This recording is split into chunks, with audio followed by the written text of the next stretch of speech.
Hello and welcome to Unlocking Possibilities, the podcast that will help you to transform your life and or your business from the inside out. I'll be bringing to you the best of NLP and cutting-edge neuroscience of your multiple brains. I'll be exploring how these transformational coaching modalities have the potential to change your life.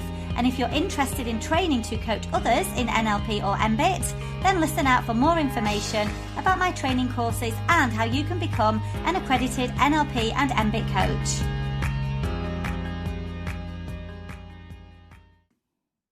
Hello and welcome to this episode of Unlocking Possibilities with Coaching and NLP. I'm your host once again, Sarah Fletcher. Now, if you are watching me on YouTube, then you might have the excitement and delight of seeing my puppy in the background. I'm a little bit housebound at the moment with a brand new puppy who is now 15 weeks and actually doesn't look like he's 15 weeks because he is a fox red Labrador and is huge. He has got legs as long as he's like a kangaroo. So yeah, you can just see his head peeping over the background. I was laughing the other day with a friend saying, I'm at this point in my life where my children are getting older. My 23-year-old has left home. He's moved in with his girlfriend. My 20-year-old is doing his own thing. My 14-year-old is kind of doing her own thing. She works now and doesn't need that much of my time anymore, although she still needs me to be about.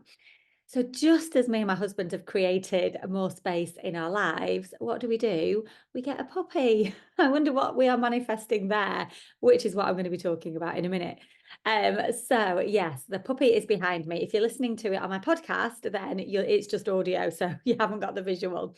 But yeah, it is also on YouTube if you want to watch this on YouTube. So today, we're going to be talking about reclaiming your life and how it is never too late to reclaim your life. And I'm going to be sharing with you some of the stuff from my book, Kiss Your Life, the Calm Guide to Keeping Your Life Successfully Simple.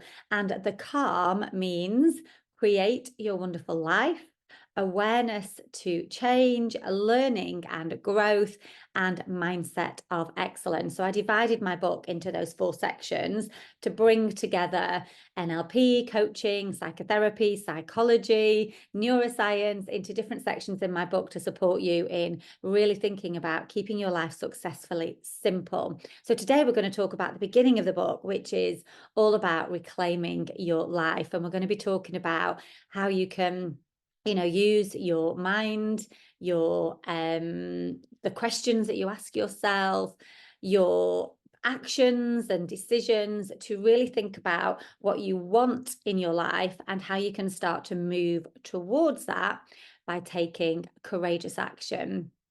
And really, we're going to be sort of exploring as well the concept of manifesting and the science of manifesting, because manifesting is just, in its simplest forms, bringing something into creation, into reality.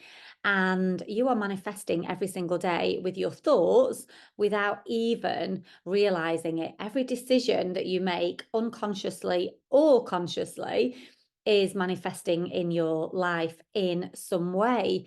If you are thinking, negative thoughts, if you are ruminating over the past and worrying about things that have happened, or regretting things that have happened, or if you're thinking about the future and catastrophizing and creating big scary pictures about the future and thinking about things going wrong, then that's what you're going to be bringing into your life. You're going to be bringing in stress and overwhelm, anxiety. Perhaps if you're ruminating over stuff, you're going to be bringing in guilt and shame and heaviness.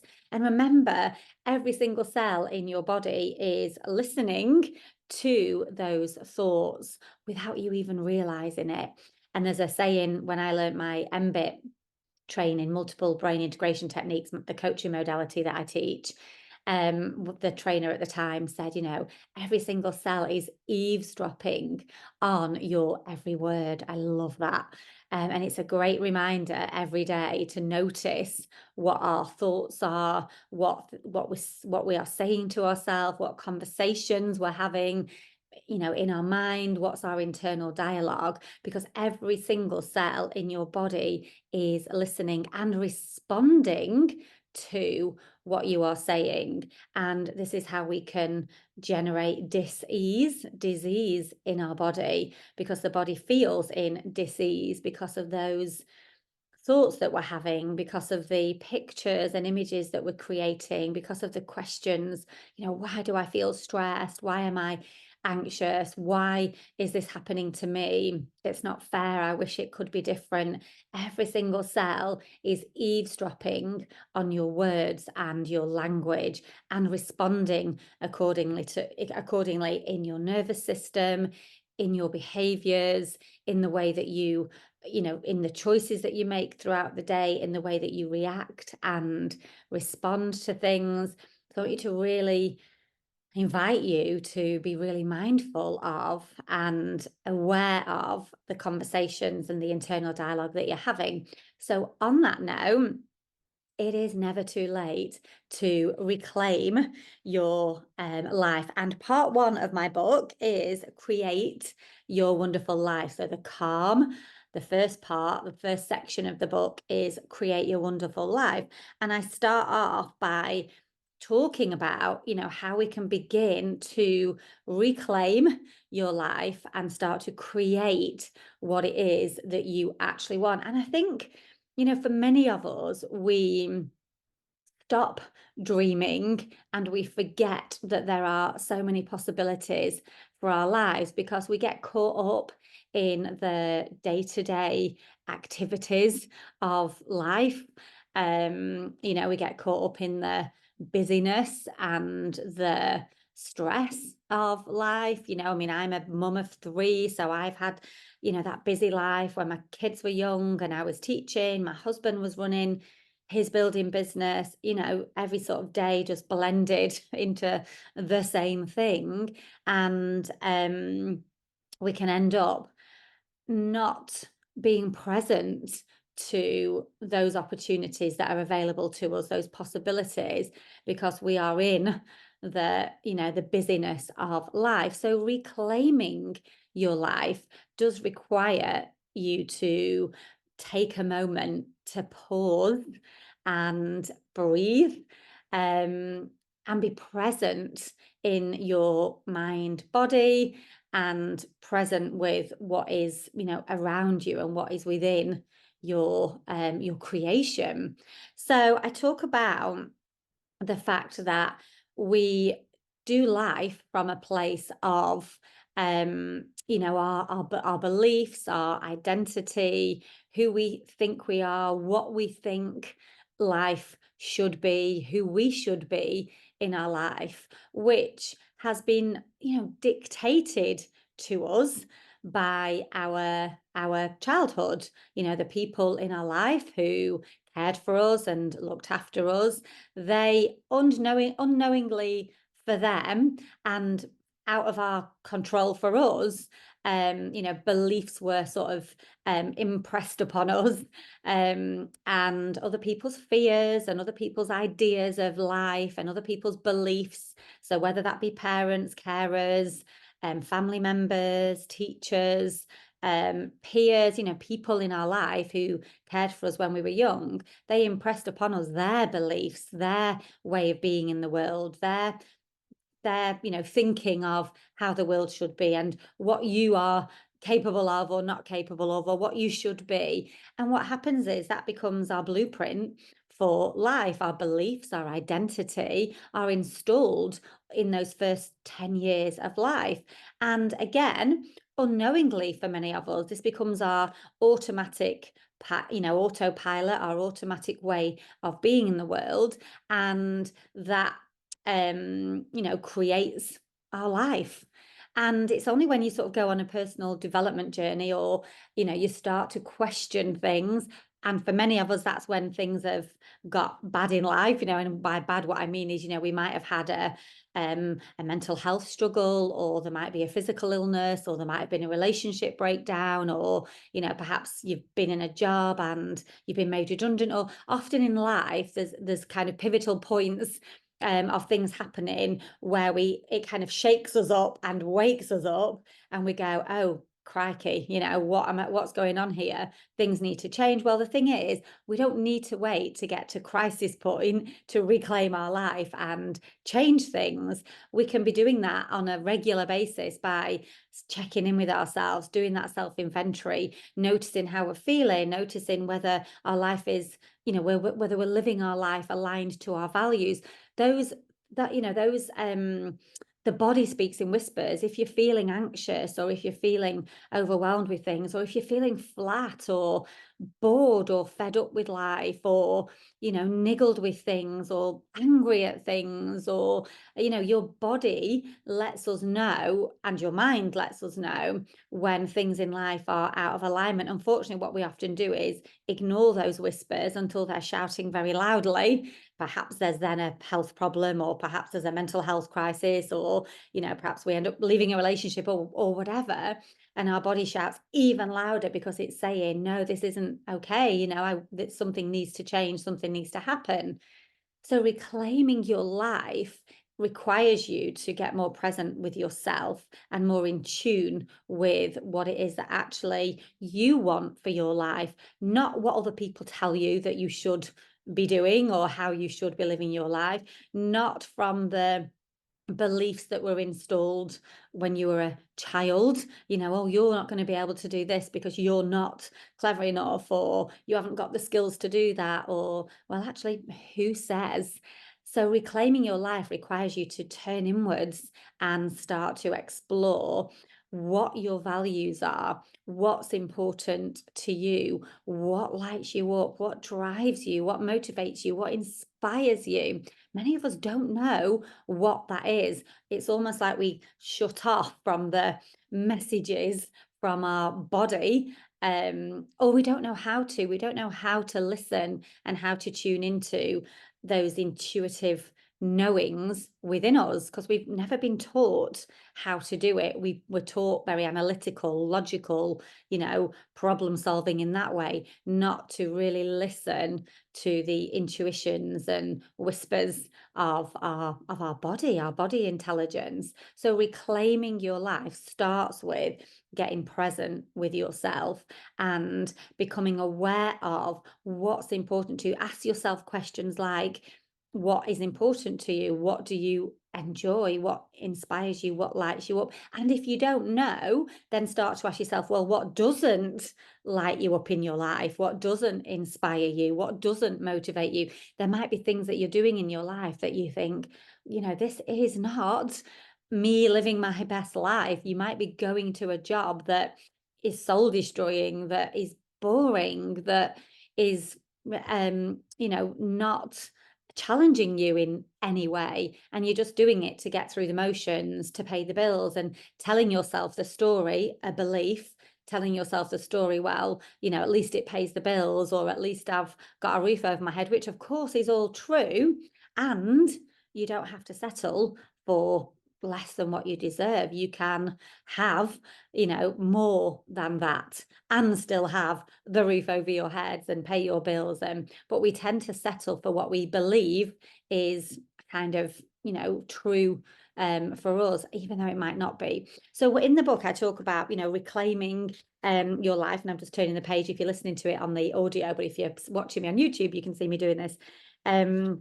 So in this first part, and part 3, on page 3, it says, in this part of the book, you're going to bring more of what you want into your life by using practices that will help you to organize your thoughts, feelings, and behaviors towards where you want to be. So this is really crucial in reclaiming your life, because many of us get stuck in the problem frame. Why is this happening to me? Why can't I change it?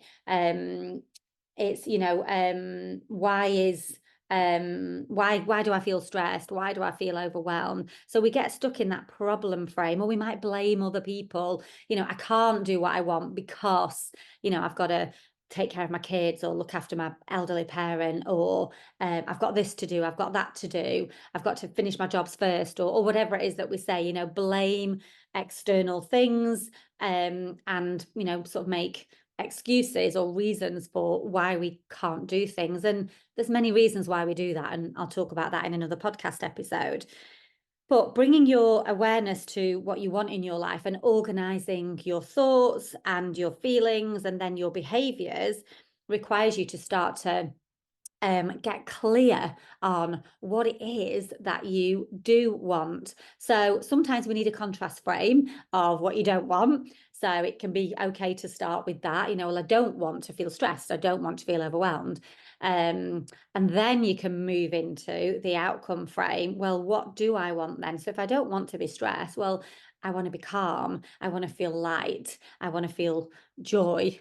I want to, have a spring in my step, whatever it is. And you can start to get clear on what it is that you do want. Because once you start to organize your thinking in that way towards where you do want to go, then you begin to open up the possibilities and the those open up the possibilities and those things that are around you that can start to guide you towards where you want to go. So if I begin to say to myself, I want to feel calm, then I'm going to start to look for the things in my life that make me feel calm. I'm going to seek those opportunities. My brain is going to organize my thinking towards feeling calm. So, for example, if something triggers me at work, or if somebody does something that annoys me, because I've already set that intention of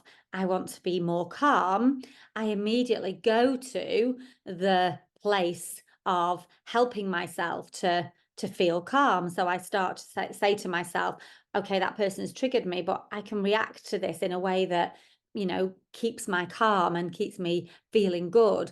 I can think about this situation in a way that preserves my calmness. So we start to look for and seek for and notice these opportunities that maybe we hadn't previously noticed because we were stuck in the way of thinking, previously. So being stressed or being overwhelmed.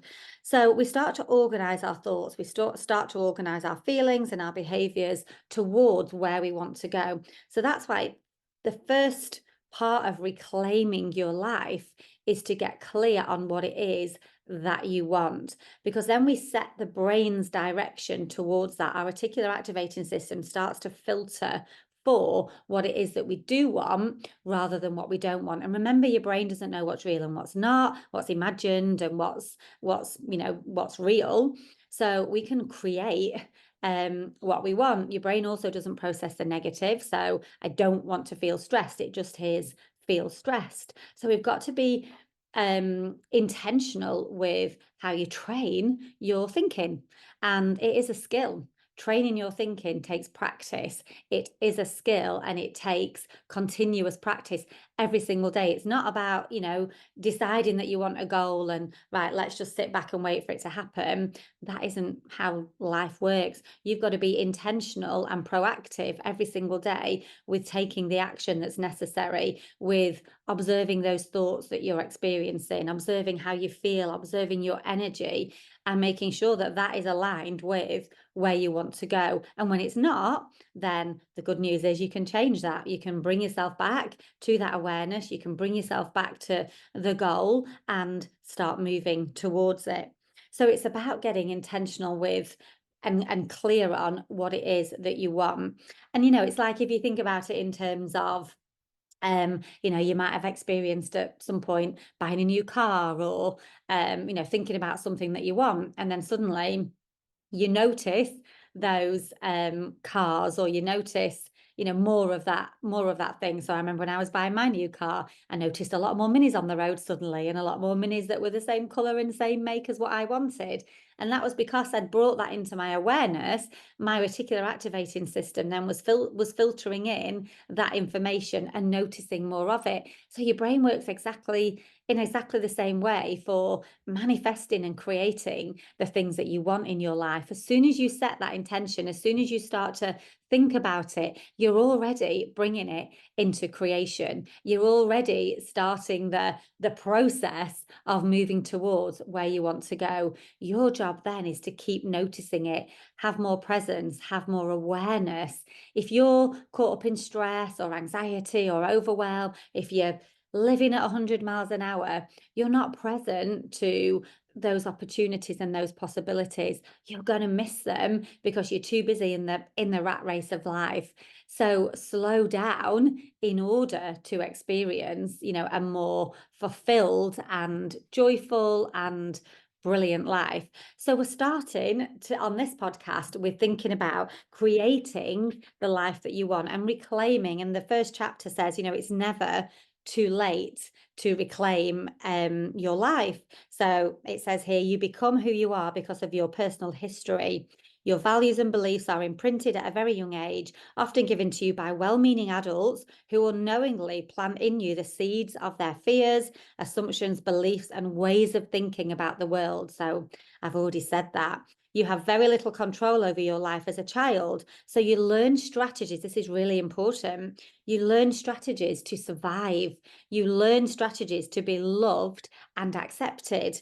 You learn strategies to fit in with the rules of your family and your community and your society. Because as human beings, we don't want to be excluded from the pack. So as a child, you do what you need to do to fit in, to be included, to be loved, to be accepted. So, if you're told as a child that you're a good girl or a good boy because you're quiet and you don't make a fuss and you are, always kind and considerate to people, which I'm not saying that's a bad thing, but what that might mean is that the you then as an adult doesn't speak your truth or doesn't say how you really want to feel because you don't want to upset the apple cart, or you don't want to be rejected or be seen as the awkward one or the one who, is trouble because you were told, oh, be good, be quiet, don't make a fuss. So adult behavior, don't say how you feel, don't express your needs.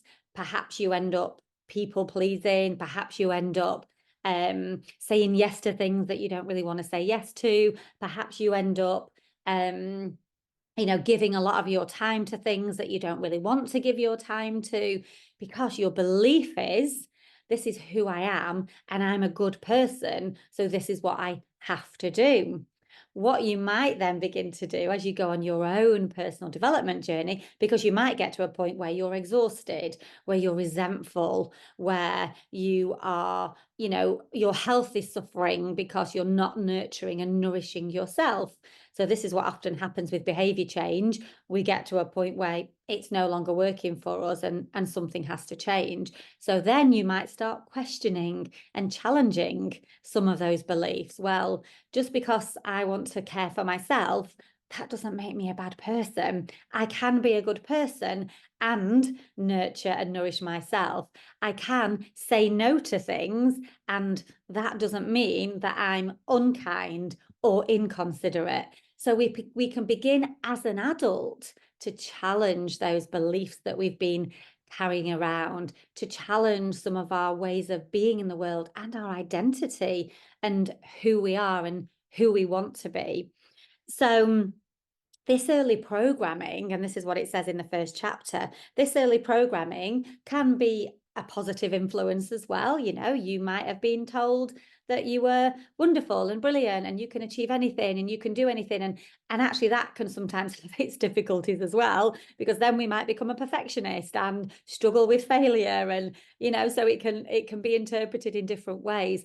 Or it might be that, some of those ways of, some of those beliefs that were impressed upon you might not be supporting the life that you want. So reclaiming your life, first of all, requires you to decide what you want in your life, decide who you are, what your values are, what's important to you, and then doing that inner work to transform some of those beliefs that perhaps have been contributing to a life where maybe you are not fulfilled, you're not happy, you're not being true to yourself.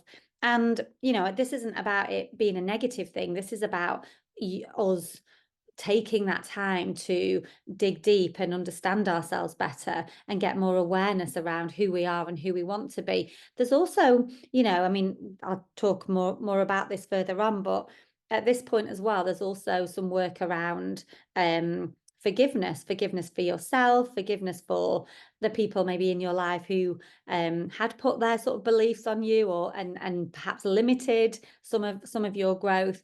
Because there's a presupposition in NLP that says, we do the best we can until we know better, and then we can do better. That's a Maya Angelou quote, but the presupposition is, we make the best choice we can at the time with what we've got. And what that means is, as human beings, we make the best choice with the beliefs we've got, the programming that we've got, the understanding that we've got at that time, the resources that we've got at that time.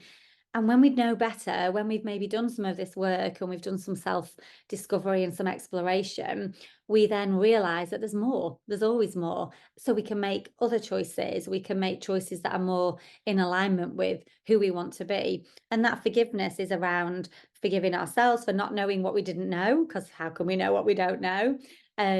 A lot of the time when people come on my courses, on an NLP course, or if they come for coaching, they might say, gosh, I wish I'd known this earlier in my life. And my response is, and even if you'd have known that earlier on in your life, it probably wouldn't have made any difference, because now is the right time to know this stuff. And now is the right time to, discover who you are and make some changes in your life. I do believe in that divine timing.